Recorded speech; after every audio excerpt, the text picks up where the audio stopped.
Well, when I was a kid, I used to love horror films. Any horror film that came out, I used to go to it. And so, but we're talking about the original Frankenstein, all the Wolfman stuff with Lon Chaney Jr. and the Dracula picture with Bela Lugosi. And of all the pictures that I saw back in those days, my memory was the most affected, and my feelings were, I was scared the most by the Dracula picture. Bela Lugosi scared the hell out of me. We didn't know what we were going to call the show. And I came up with it. It wasn't me. No, who was it? It might have been Art Wallace. Somebody came up with the Shadows on the Wall, which was going to be the title of the show. And I didn't like that title, and I was just, I got to come up with a title that makes sense. Something like Dark Shadows would be good. And I said, well, Dark Shadows, that sounds pretty good to me. Why not? We'll call it. And then somebody said, well, shadows are always dark. I said, not necessarily. There are light shadows as well. Dark Shadows, that kind of says it all. So we named the Dark Shadows. And we sat down and we worked out what the story was going to be. And we came up with these cast of characters. Now, the most important thing was who was going to be my Victoria Winters. Because to me, she was Jane Eyre. And she was, she was the embodiment of the Gothic heroine. And she had to have innocence, yet beauty, and she had to be young, and she had to be vulnerable. And we started to cast. We brought in actresses. You know, New York was a great place to cast this show. We brought on actresses from everywhere. And Broadway, had a huge pool of actresses from Broadway. And I would sit there in the room, and I didn't want anybody to know that I was the one who was going to make the decision. I was crazy. I'm crazy today, but I was crazier in those days. So I would sit at the end of the table, and there would be 5 or 6 of us. And the person would come in, and they would talk and whatever. And if I wanted them to read, as they got up and were ready to go, the people would look at me, and I'd go, and I'd nod my head. And then they'd say, oh, would you like to read a page or two? And they'd go out and give them a couple of sides, and they'd come back in and read. But we couldn't find my idea of what Victoria Winters should be. And we kept looking, and we kept looking. And I was finding all the other parts, and they were all great people. They were all young and not a lot of experience. And everything was falling into place. And then one day, in walked Alexandra Moltke. And she was fresh out of the American Academy, I think. And she just had that haunting beauty about her. And I knew the moment this girl walked in the room, this is the one that has to play Victoria Winters. And she was perfect. And she got cast. Well, we had a matriarch, and I thought it would be a good idea to get one of the old great stars to play it. And one of the agents in town suggested Joan Bennett. And we said, okay, let's meet with her. And I can still remember the meeting took place in my office on Park Avenue at the time, on Madison, my office on Madison Avenue. And it was a cold, snowy evening, probably about 6 o'clock. And the agent came up with Joan Bennett, and she was wearing a full-length mink coat, and everybody was on their best behavior. And they got into a conversation about dogs. This goes on for about 15 minutes, and I'm sitting there going out of my mind. I don't want to talk about dogs. I want to talk about whether this lady wants to be on the show or not.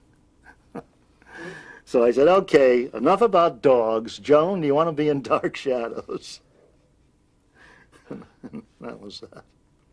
No, I don't cast against type.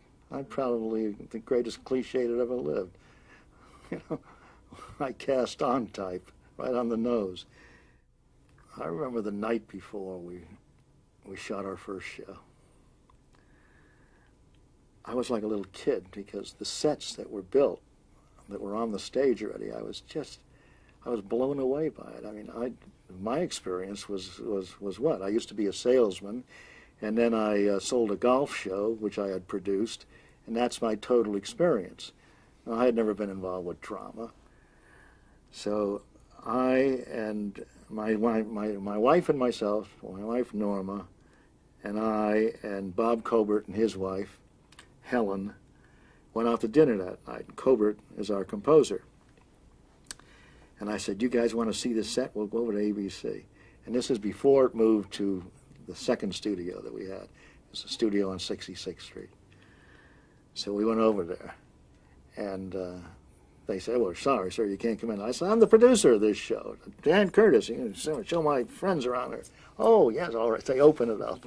And we come into this thing. And it was like stepping on like a Broadway stage. I mean, it was so exciting, and we're going through the sets, and everything was so beautiful, and everybody was going crazy. And we were all like a bunch of kids. We were so excited, and couldn't wait, couldn't sleep that night for the following morning when this thing was going to start. Oh, so the first day was unbelievable. The normal routine is the night before. You usually have a dry read through of the show, and maybe do some blocking in a rehearsal hall. Then that morning,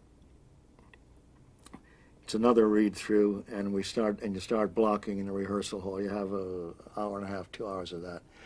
The sets are taped out on the floor, and the director is going through the moves. The actors are still learning their lines, the positions that they're going to go to. Then you get cameras. And this is where all the hard work begins, because now you have to block the show on camera. And the director's already made up a shot list, laid out all the shots, given the shot list to the technical director. That's the guy that punches the buttons when you call for the take. Take 2, take 3. Normally you're shooting with 3 cameras. And you have to understand, it's live. Even though it's tape, there's no stopping, there's no turning back, and there's no editing. Everything goes into the show.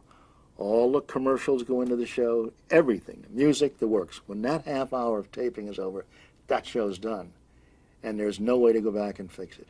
If somebody dies on the floor, you have to cut away very quickly. After you block the show, which is about 2 hours, you then have a run-through, which is twice the length of the normal show. And the run-through is to see whether the cameras can make their moves and can break from the drawing room set and get over to the bedroom, and cables don't cross and all the rest of it. Right? And then after the run-through, there's notes and the whole business, and then there's a half-hour full-dress rehearsal. And then a half hour later, you have your tape machines. And the reason that you cannot miss that is that there's a huge demand in those days on the few tape machines that they had. If you missed it, you lost it, because some other show was coming along and had those tape machines. Plus, the editing was so archaic. I mean, they did not have automatic electronic editing. You had to cut everything with a razor blade and put foil on it. It was a nightmare. So you couldn't miss, and that's why it was like a live show. And when we got to the point where we were ready to tape the show, and you put some guy was a music guy. We had records, 78s, that's sliding in for the music cues. And that first day was the most insane thing I've ever seen in my life. People were running and screaming, records were being, but when it was over, it was done, and we had a complete half-hour show.